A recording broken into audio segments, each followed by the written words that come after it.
Good morning, everyone. My name is Bill Schenkelberg, the Managing Director here at Red Sky Alliance. Today I'll be talking about bad guys using emails to impersonate vessel names to lure and trick users to download malicious malware. Then I'm going to show you how these compromises can lead to suspicious lateral movement all along the transportation supply chain. The link above will take you to our most recent report, the August report on maritime impersonation. Several years ago, Red Sky Alliance began collecting indicators that showed bad actors using merchant vessel names, actually ship names, to try and trick users in opening the malicious attachments which contained malware. We call this vessel impersonation. Was this successful? Well, yes, many times through unconscious reaction, recipients of these emails often blindly opened these emails and the associated attachment. So, why is this important?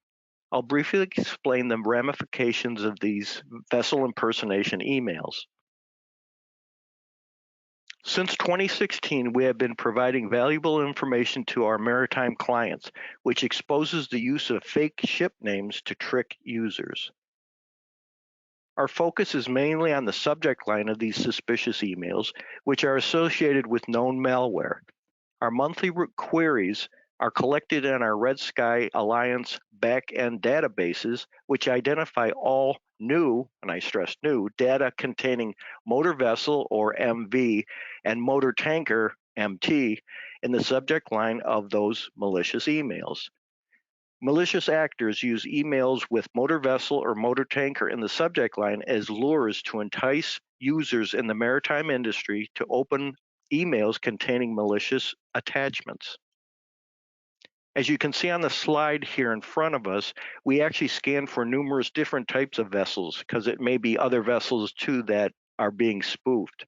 These are updated on a quarterly basis and, if needed, upon request for specific vessel names. We provide this list of vessels in which we directly observe the vessel being impersonated along with identified malicious emails. The identified emails attempted to deliver malware or phishing links to compromise the vessels, parent companies, ports, and actually anyone along the entire transportation supply chain. So take a look at the subject line column. We see the motor vessel designation for the merchant vessel named Carina. And then if you look down a little bit further, an order from Pan Ocean Maritime Services and the shipping company finally at the bottom, the Maersk Shipping Company. All these are legitimate companies and would easily fool a user into opening the email and possibly looking into the named invoice, order, or the bill of lading, or as you see there, the B/L shipping number. All these documents are very important to a shipping company. When looking at hundreds of emails on a daily basis, haste would be the main culprit in opening an attachment to see what information the attachments contain. And this is not good. Haste makes waste and causes a lot of problems. Next, we provide the actual malware detection, this of known malware variants. Finally, we provide the sender email, which is important to blacklist the email and stop it from tricking others in the future. Our maritime reports also show both the attacker and victim geolocations. This is useful in setting up a strategy of prevention within your network. Here is a statistical pie chart of the various domains being used in the impersonation attempt. Unfortunately, the U.S. leads the pack for both attacker and victim status in our August 2023 reporting.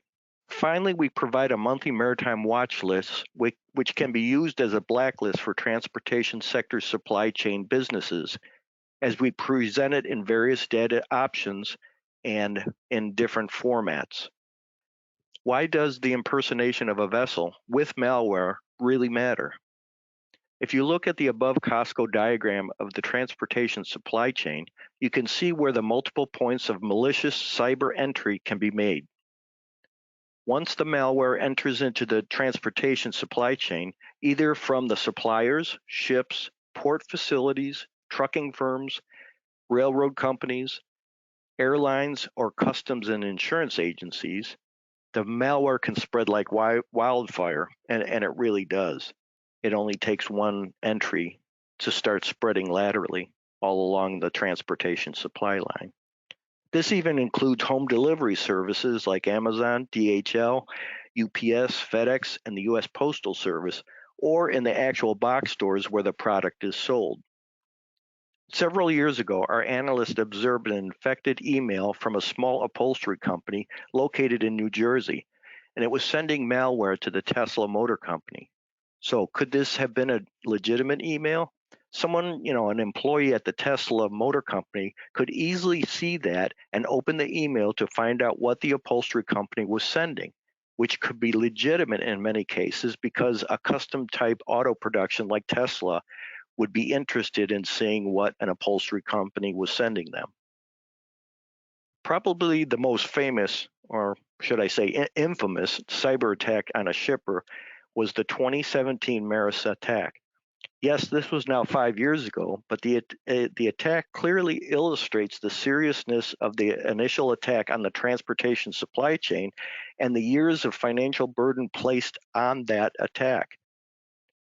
In 2017, Maersk was the largest shipping carrier and is one of the largest companies in Denmark.